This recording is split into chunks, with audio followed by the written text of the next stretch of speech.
Alright, welcome back to Just Magic the Gathering. I was looking at a certain point to spend some tokens or just revamp my shrine stack a hair.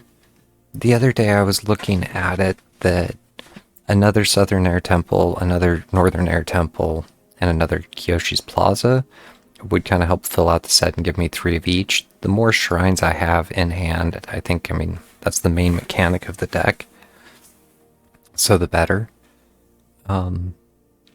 I did actually just open a pack and get another Crescent Island Temple, so that's the 4th in that. So at this point I was just gonna exchange for a couple of these and then look to balance it out. And I'm basically, I think, gonna take... Oh, I did not want 2 of those. Silly. But at a certain point I'll take it. Already done. 5. The Wizards have played well. I mean, at a certain point, the Wizards won me a game. But with that being said, I don't have a lot of pull room. Because I still have like one more... Bada bing, boom. Love the draw. So that takes me down to 0 creatures and 37 non-creatures. I think it's still going to hold up well because I now have more draw mechanic, more prowess mechanic, more land mechanic, more power-up mechanic, just more of everything that the deck synergizes around without having to sacrifice any of my control. I never once used Vivi for his special abilities, or for his tap ability, and aside from just having the black wizards do direct damage, and especially the double the direct damage, it added up, and I won probably 2 games on that. But either way, I am happy with that change on my shrines deck. And yeah, I will take it out here in a minute. I have been grinding some tokens and wondering what to do with some of my overall tokens. I was looking, I know I mentioned initially when I talked about building the shrines deck, I picked up some shrines that were historically illegal and not available to me, and I wouldn't mind showcasing some of these. There are some pretty powerful shrines that are out of the current set, and I picked up a few of them that are... It is a legendary enchantment creature, has first strike. At the beginning of your end step, you may pay 1. When you do, Goshai the Ancient Wars deals X damage to target player or planeswalker, where X is the number of shrines you control. So direct damage to players based on the number of shrines. This almost entire deck is shrines. Some of them I didn't pick up. At the beginning of your end step, you may pay 1. When you do, destroy target creature with toughness X or less, where X is the number of shrines you control. At the beginning of your upkeep, target opponent discards a card for each shrine you control. That is huge, especially if on round 4, I mean, depends when you get it, because there's cheap shrines all the way to expensive shrines. In this case, Aang's Journey gives me a lot more flexibility for being able to go hunt some of the more unique shrines. At the beginning of your upkeep, hold in the Infinite Rage deals damage to any target equal to the number of shrines you control. Doesn't matter if it's creature, planeswalker, or player. It looks promising. Some of these shrines just look very much overpowered. The only way I can currently play it is going into Historic. And in Historic, I've never really played Historic, but I have a feeling this isn't going to be a good setup for Historic play. And this also has the same double lands that I ended up pulling out of my last one. Because, yeah, the Yoshi's Plaza allows me to go for the basic lands, but I'm much more limited on the shrines I pulled from the Avatar set. Either way, I was very much entertaining trying to build out more of like a historic shrines and just see how it plays, or something like this I wouldn't mind taking into play as opposed to ranked play. I have no idea what historic ranked play looks like, but I have a feeling it is pretty brutal. One of the reasons I guess I look to play more like Arena with the current set and the smaller cards, that when you start looking at all of Magic cards over all of history, there are really some meta combinations that I think in a historic format, that's basically all people play. It's like, well, I made this really meta deck and then it fell out of favor, so I just, rolled it off to historic. And I was at a certain point looking to do something like that, because the other option is with Brawl, going back to decks, I tried building out a Brawl Shrines, because Brawl allows you to play from basically all of history too. There are a couple options. Since the shrines are 5 colors, I had to pick a 5-color commander, and there wasn't necessarily enough shrines to fill out an entire deck, because you only have one of each shrine, only one of each card. So the ability for it to,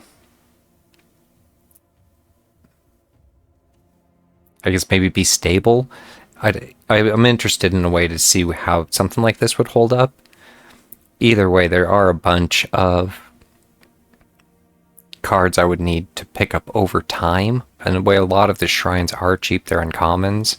But if I look at the overall cost of the Brawl Shrines, I'm 1 common, 14 uncommons, 3 rares, and 2 mythics. So I almost have enough to be able to do that.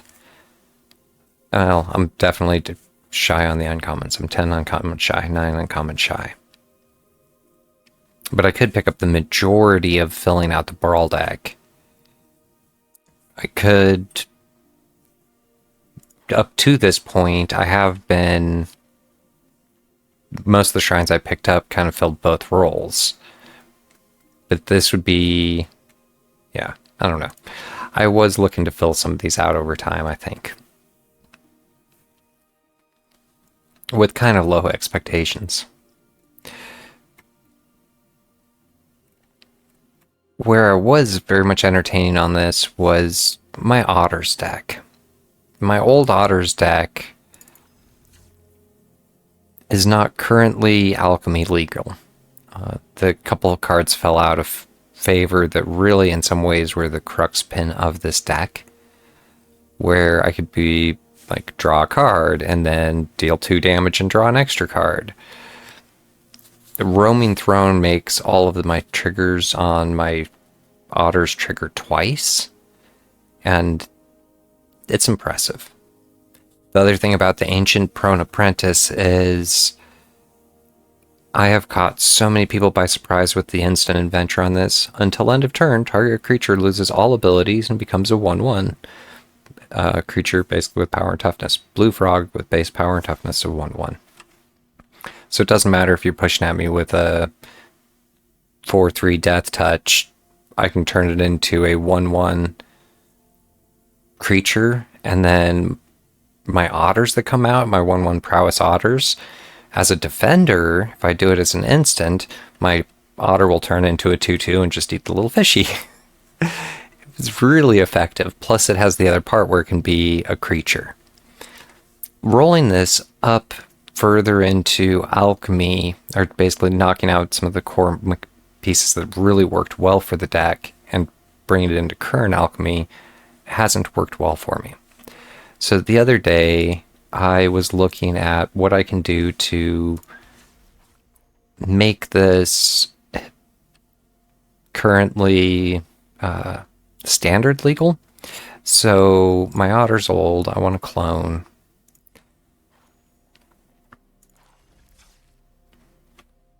And the Ancient Prone Apprentice, I decided to replace it with, it was the lose all abilities.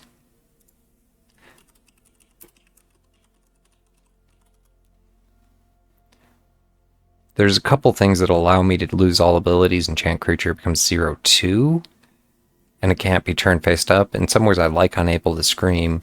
I was very much looking at Eaten by Piranhas, and I can play it as a flash, so it comes as a surprise instant. So the whole mechanic of my prowess being able to eat, in this case, a black skeleton creature that's 1/1, it doesn't necessarily work if there's counters on it, so there's limitations to it. But I was looking at taking out my Ancient Prone Apprentice and putting in 3 of these.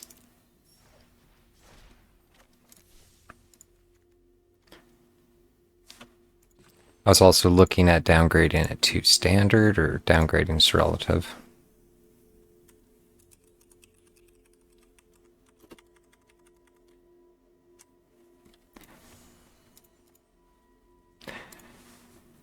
And Iris, what's the easiest way to look up? It's my Otter. So Otters come in a lot of different flavors and formats. I'm just basically going to switch out these 2 for this one. The other ones were alchemy only and gave me Storm on Lightning, and I'm pretty happy with how it played. I rarely got the Lightning, but going back to it's a threat people had to deal with. In some ways, this doesn't have a lot of ability to deal with threats. And then I have had the 3 Swift Spear Teachings. I need a cheap spell that can get me haste, and there should be a bunch in red that does that. And works as card draw is much more unlikely.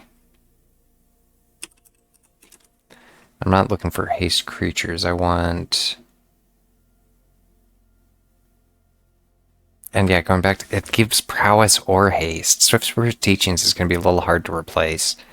And I will take this offline because I hadn't actually found a replacement for this one yet. Alright. I took some time to go through my cards and just try and come up with a decent replacement for the Swift Spear Teachings. This is an alchemy-only card. When you cast a creature spell, it gains your choice. When you cast your next, it gains your choice of prowess or haste. Draw a card. I like the card draw on it, and I like it being cheap. I narrowed it down to something like the Fey Flight. It comes in as a flash, and it gains hexproof. One thing that this deck is a little weak to is like death or control. I don't have much protection, and that would help. The reverse is on the offense with something like Fire Rim Form. I can play as a flash, and target creature gains first strike until end of turn, and it permanently gets +2/+0, which is pretty nice, especially considering most of basically the whole deck has prowess. But with that being said, I did end up deciding on the Fey Flight. I'm not sure how well that's going to work, but we'll see. I'm hoping that by upgrading this to... I was hoping that by upgrading this to our standard, it'll become more viable, because the roaming thrones in some ways are what really make it. And I probably could exchange for another token, because I really like the roaming throne. When that hits in this deck, it just almost lights up. Plains or an island? So the monastery will work. I haven't, when I originally built out my Otters deck, I didn't have any fancy lands, basically. I was running the mobilized deck, and a very plain mobilized deck at that. I'll throw in 2 of the monasteries. I was wondering what I have for either the Verges or the next spell you cast this turn can't be countered. Unless you enters tapped unless you can control a mountain or a forest. So it does work with my red. I think I'll throw in 2 of those. And take out... That should balance it out. What am I at? 24. And that's probably actually a little high on lands for what I need. This deck is really cheap. Well, really cheap's relative. 2.6. But 24 of my cards come in at 2. But being able to mana ramp is nice. There's not a lot in this deck for mana ramping. Discover. I was just going to take a quick peek at my other options. Because if I had it's the Verge. A white-blue Verge. No, not white-blue, red-blue. No red-blue Verge for me. And here's where it's like, I don't think it's really worth it. But there is a Verge for every color. There's the red-blue, and it's out of Aether Drift. Or every color combination, I should say, because they're all dual lands.